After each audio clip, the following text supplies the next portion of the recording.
David Taylor, a respected lawyer in London, is stopped by the police on an ordinary night. What should be a simple stop quickly transforms into a tense and revealing moment, exposing the scars of racial prejudice. The courtroom was dead silent as David Taylor rose from his seat, adjusting his tie ever so slightly. The trial was over, and after some heavy deliberation, the jury had ruled in favor of his client. The false accusation against a young lad of Asian descent had been dismantled with sharp, relentless arguments. David could see the relief on the boy's face, but it was the look of raw emotion in his parents' eyes that hit him the hardest. They knew, in a country like the UK, being part of an ethnic minority often meant carrying an invisible burden. The courtroom slowly started to empty, and David could feel the weight of accumulated fatigue. He'd faced many cases like this before, stories of hidden injustices wrapped in the veil of law, lives that could have been ruined by unfounded assumptions based on skin color or background. David was a renowned barrister, with a brilliant career, but professional recognition never quite erased the memories of how many times he himself had been on the receiving end of prejudice. As he gathered his papers, the reflection came, as it always did. How far had he truly come? Yes, he was in a position of privilege now, with status, respect, and a comfortable life. But deep down, he still carried that bitter feeling that even now, his success didn't completely shield him. To many, he was still just a black man in a space that, historically, wasn't meant for him. Stepping out of the courthouse, the London air felt chillier than usual. It was nearly nightfall. The wind cut across David's face as he made his way to the car park. The street lamps flickered in the thin mist that was beginning to blanket the roads. His car, a sleek, understated luxury sedan, sat waiting. Once seated behind the wheel, he let out a long breath, resting his head on the steering wheel for a brief moment before starting the engine. He drove through the quiet streets of the middle-class neighborhood where he lived. The houses were neatly lined up, with trees carefully pruned on each side. After a day like this, he should have been relaxing, but his mind was racing. As a lawyer, it was his job to fight injustices and defend the rights of the oppressed, but even he, with all his knowledge and power, wasn't immune to the system. As he passed through a traffic light, memories flashed of all the times he had to be more than perfect, just to prove himself. Prejudice was subtle, often invisible, but always there, like a shadow that clung to him even in his brightest moments. And that, he thought, was the most exhausting part. No matter how high he climbed, he was never truly free from the specter of racism. As he turned the final corner leading to his street, something caught his eye in the rearview mirror. A police car was slowly closing in. David instinctively checked his own driving. He wasn't speeding, hadn't broken any rules. Yet, the patrol car continued to tail him, as if watching his every move. His fingers tightened around the steering wheel, a familiar tension creeping into his chest. David kept his speed steady, watching the police car draw even closer. His heart, which should have been calm after a day of triumphs, began to beat faster, uncomfortably so. He hadn't done anything wrong, he was within the law, and yet the sense that something was about to happen pressed down on him. Suddenly, the red and blue lights flickered in the mirror. The sound of the siren shattered the stillness of the quiet street. David exhaled deeply and signaled to pull over, as he had done so many times before in similar situations. He brought the car to a stop, staring straight ahead, breathing deeply, trying to keep his composure. Through the mirror, David saw two officers step out of the patrol car. The first, a tall white man with a stern expression, marched firmly towards David. Next to him, a female officer, also white, kept a reserved stance. Both of them wore that cold, calculated look, one David had seen countless times before. It was a look of hidden suspicion, subtle but impossible to miss. The taller officer, Constable James Carter, stopped by David's window and knocked on it with his knuckles, a polite gesture laced with authority. David lowered the window slowly, keeping a calm expression. He knew he had to measure his words and actions carefully, even though frustration was starting to bubble beneath the surface. "Evening, sir," Carter began with a nearly robotic smile. "Would you mind showing me your documents, please?" David nodded, calmly reaching into the glove compartment to retrieve his wallet and handed over the requested documents. There was no reason to be nervous, yet Carter's penetrating gaze, studying him closely, made David uneasy. As Carter reviewed the papers, David decided to ask, "Is there a problem, officer? Have I committed an offense?" Carter glanced up, still with that almost indifferent smile. "No, sir. Just a routine check. You know, this area's seen a bit of trouble lately, and we're just doing our job." David suppressed a sigh. He knew exactly what that meant. Routine check. Trouble. Words that, when directed at men like him, carried a different meaning. They meant suspicion, automatic mistrust, the perpetual burden of being judged not by what he did, but by how he looked. The sleek sedan, paired with his black skin, made him someone to be questioned. "Of course," he replied, keeping his tone polite. "I understand." Meanwhile, Officer Rebecca Adams remained silent on the other side of the car. Her expression was more neutral, but the tension in the air was undeniable. She didn't interfere with her partner's words, nor did she show any intention of questioning him. The weight of the moment fell squarely on David's shoulders, like a quiet game between authority and patience. Carter handed back the documents, but his smile widened slightly, in a way David recognized as a trap disguised as politeness. "And where were you coming from, if you don't mind me asking?" David knew this question had nothing to do with a simple, routine check. It was just another way to stretch out the control, to turn him from a citizen into a suspect. "I'm on my way home," he replied, steady but calm. "I'm a barrister, just finished a hearing at the Central Court." The mention of his profession caused a brief flicker of hesitation in Carter, but it was fleeting. He stared at David for a moment longer than necessary before continuing. "Barrister, eh?" he repeated, feigning surprise. "Must be an interesting line of work." David knew where this was headed. It wasn't the first time that, despite all his status, he had been reduced to someone who had to explain their existence. He kept his composure, but inside, the discomfort grew. With each question, it felt as though his dignity was being slowly dismantled, piece by piece, under the gaze of those meant to protect, not persecute. "Can I ask why this check is happening then?" David inquired, trying to regain some control of the situation. "Have I done something wrong?" Carter, still with that icy smile, shrugged. "As I said, sir, this is a high-risk area. Your car fits the description of a vehicle we've been looking into." David felt his stomach drop. That excuse was as familiar as it was predictable.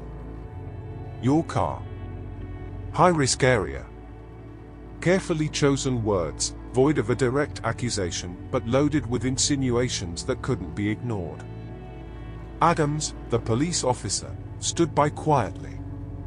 Maybe she knew something wasn't right, or maybe she was just a passive accomplice to the whole thing.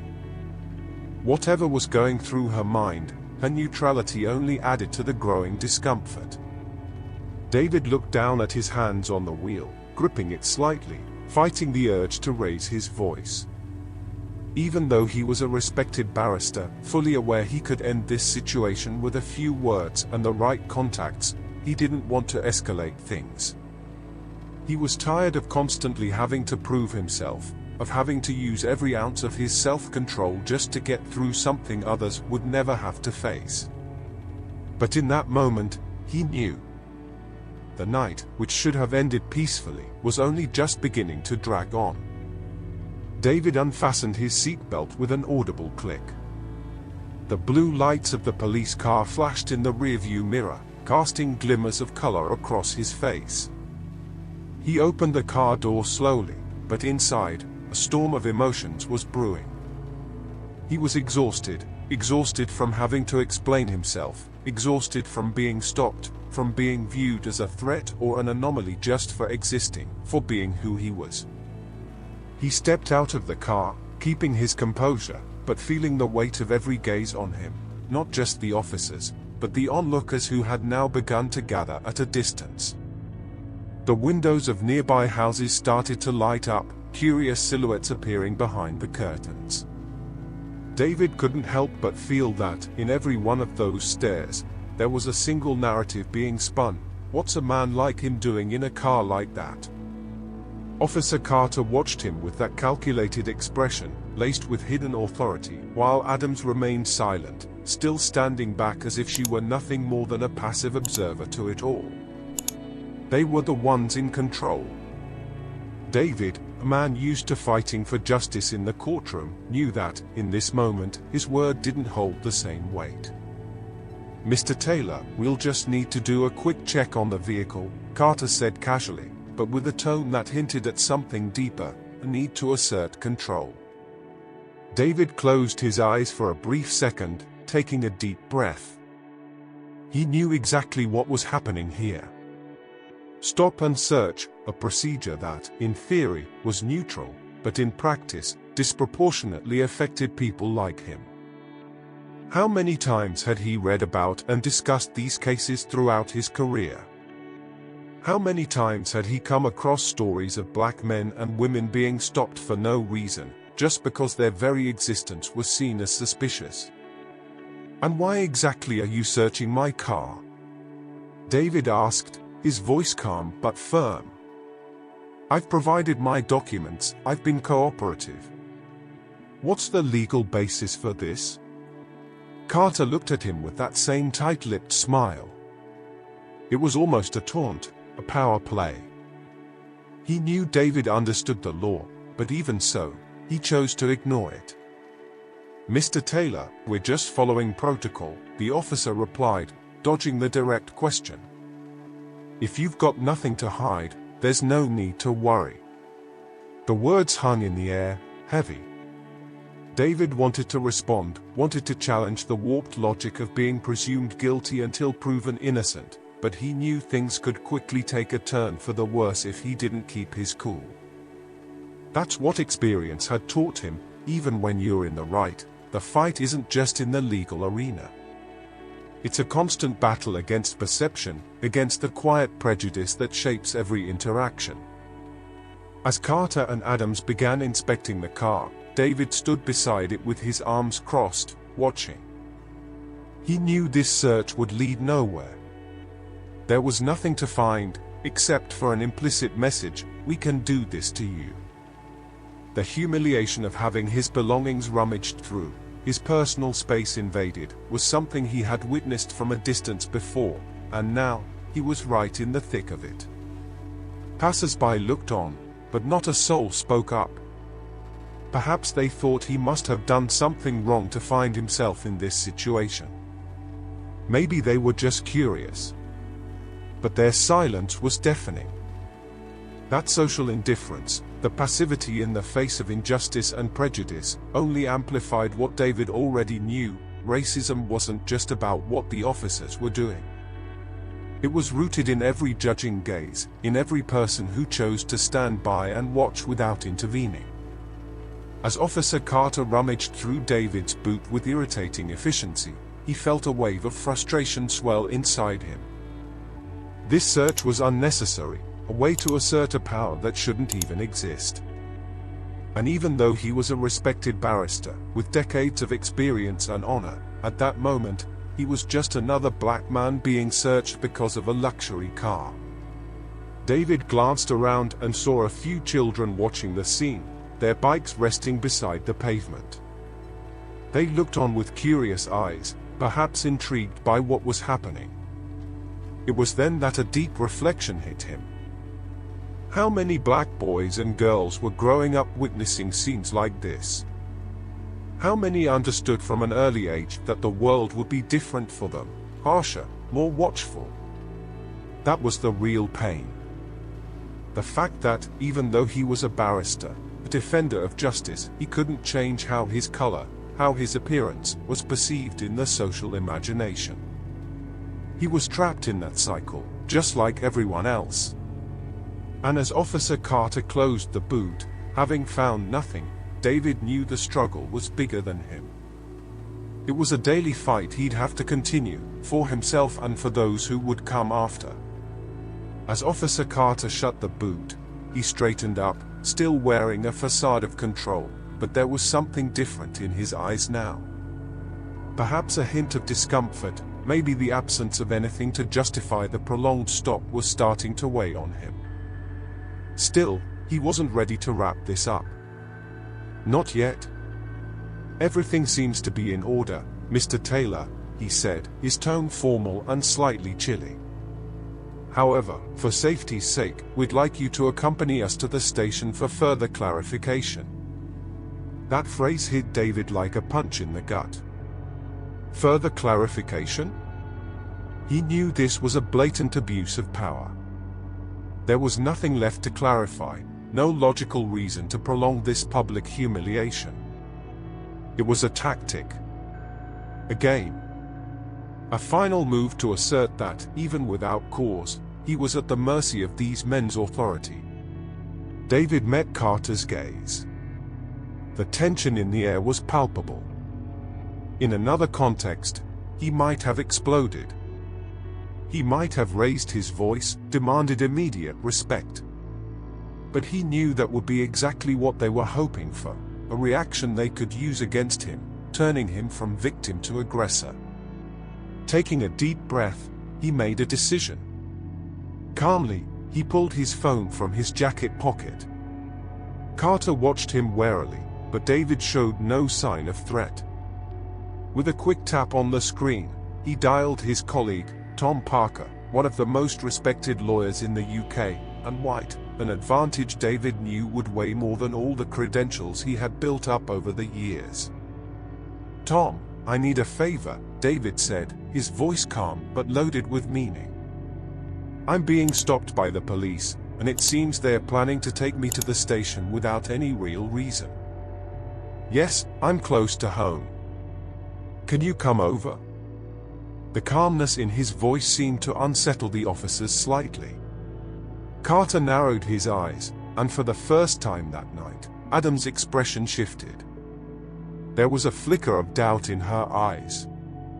It was becoming clear that they weren't dealing with the usual situation. In less than 10 minutes, an official car pulled up next to the police vehicle. Tom Parker stepped out with quick, purposeful strides, his presence commanding. He wasn't just a respected lawyer, he was a well-known figure in legal circles, someone who couldn't be ignored. "Evening, officers," Tom began, his voice steady but full of natural authority. "Might I ask the reason for this stop, and why my colleague, David Taylor, is being treated this way?" For a moment, Carter looked caught off guard. He hadn't expected such an intervention, especially from someone so influential. Clearing his throat, he began trying to explain the stop, but his words sounded hollow, even to himself. "We're just following routine procedure," he started, but Tom cut him off politely, though firmly. "Routine procedure? For a barrister who's just left the court and is heading home?" He took a step closer, locking eyes with Carter. "It seems to me there's been a mistake here. And if I were you, I'd be very careful about what you say next." The tension in the air was thick. The power had shifted, and Carter knew it. His earlier confidence was slowly crumbling. He glanced at Adams, who had remained silent up until now. She shrugged, as if realizing that continuing down this road might not be the best idea. "There's been no mistake," Carter muttered, more to himself than anyone else. But his voice was shaky, almost fragile. "Well then, I think we can wrap this up here, can't we?" Tom continued, with a hint of irony in his voice. "There's no reason whatsoever to take David to the station. In fact, he's well within his rights to file a complaint about the abuse of power he's experienced tonight. Something I'm sure will be thoroughly investigated." Carter, now visibly rattled, hesitated for a moment before handing David his documents back. His face had turned pale, and that smug smile was nowhere to be seen. He knew he'd lost. He knew he'd crossed a line he shouldn't have. "Everything's in order, Mr. Taylor," he said flatly, almost devoid of emotion. "We apologize for the inconvenience." David took his documents without a word. He looked at Tom and gave him a nod of gratitude. The external battle was over, but the internal one still raged on within him.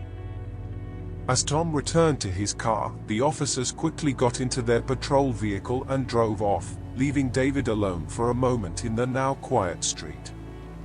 The shock on their faces when Tom revealed who he was, the sudden change in attitude, it was a stark reminder of what David already knew.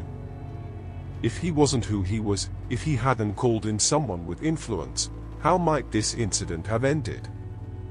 The constant weight of being judged by his skin color, no matter his achievements, hung over him like a dark cloud. David knew that his victory that night wasn't a real one. It wasn't about justice. It was just another reminder that, no matter how far he'd come, the road ahead was still long and filled with invisible obstacles deeply embedded in the fabric of society. Driving slowly home, David felt the silence of the car echo within him. The constant noise of the court, Tom's steadfast presence, the hesitant looks from the police, everything felt like a distant memory now.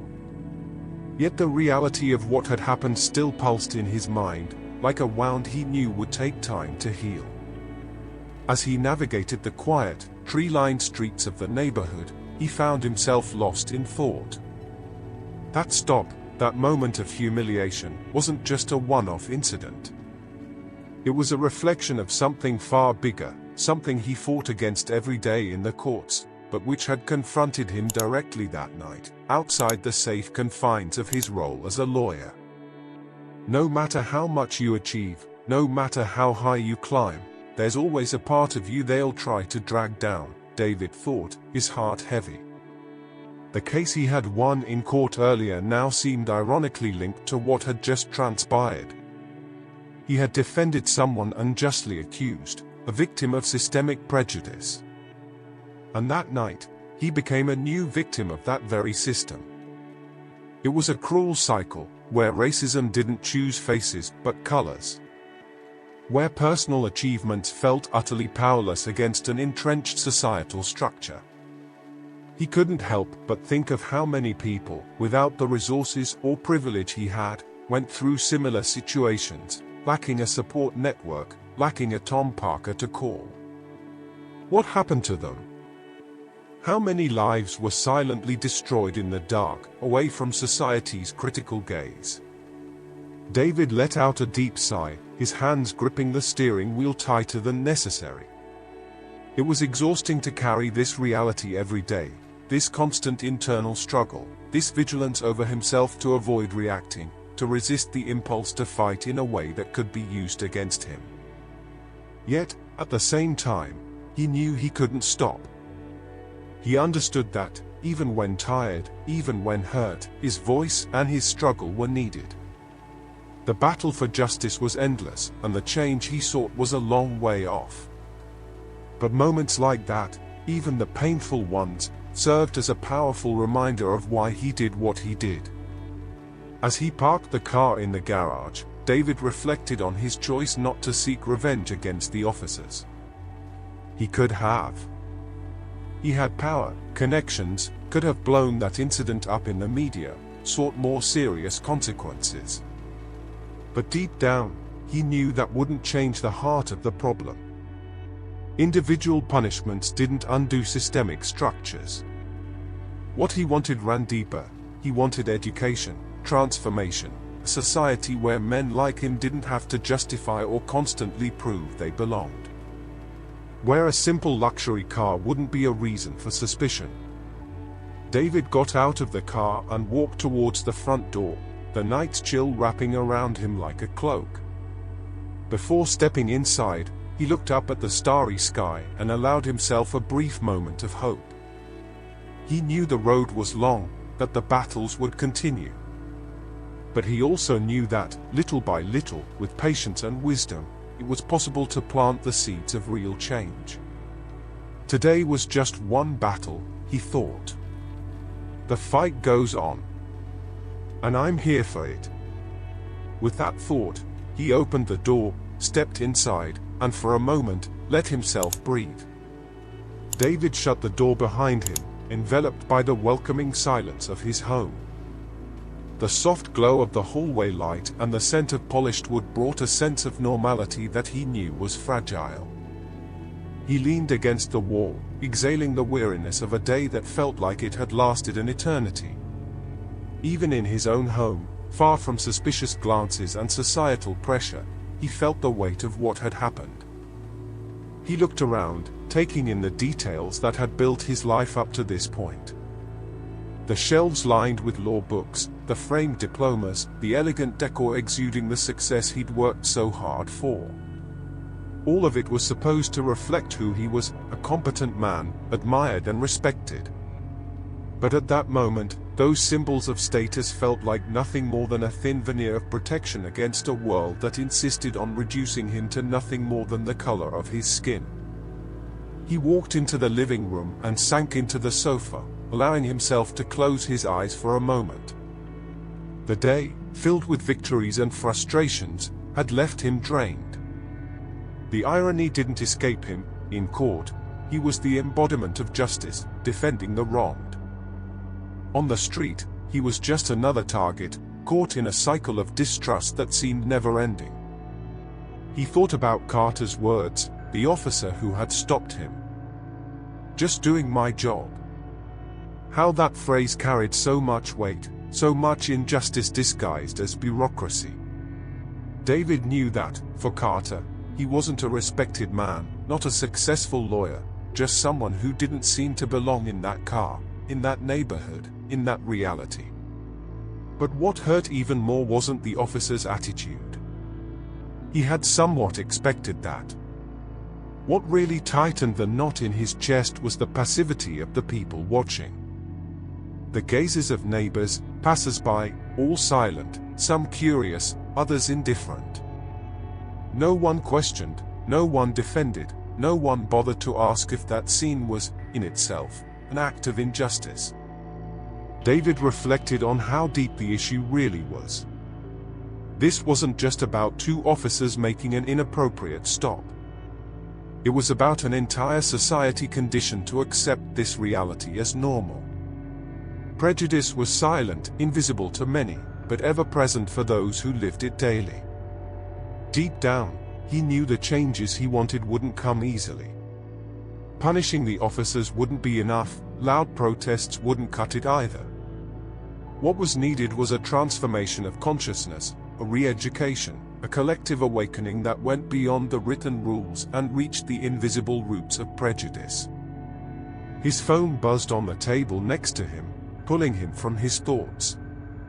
It was a message from Tom, the colleague who had come to his aid earlier. "Hope you're all right, David. We need to keep fighting."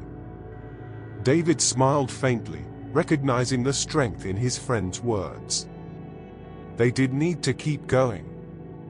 The fight for justice wasn't just in the courts, it was on the streets, in conversations, in people's minds. Every step taken, every battle won, was a small advance along a long but necessary path. He stood up, feeling resolute. There would be other days like this, other challenges, more times when he'd be confronted with the harsh reality of being who he was in a world that still needed to learn to see beyond appearances. But David was ready.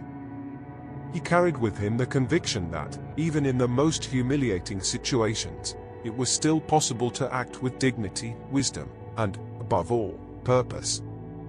Before heading to his bedroom, David took one last look out the window. The streets were empty and quiet, but he knew the real battle continued. A battle he had chosen to fight, not just for himself but for all those who, like him, wanted a fairer world. And with that conviction, he turned off the lights, knowing that tomorrow would bring new challenges, but also new opportunities to make a difference. If you share the belief in the importance of this fight and want to see real change in our society, don't forget to give us a like and share this video with those who need to hear these words. Together, we can plant the seeds for a fairer world. Make sure to subscribe to the channel and hit that notification bell so you can join us on this journey. The struggle goes on, and we're here for it. Until next time.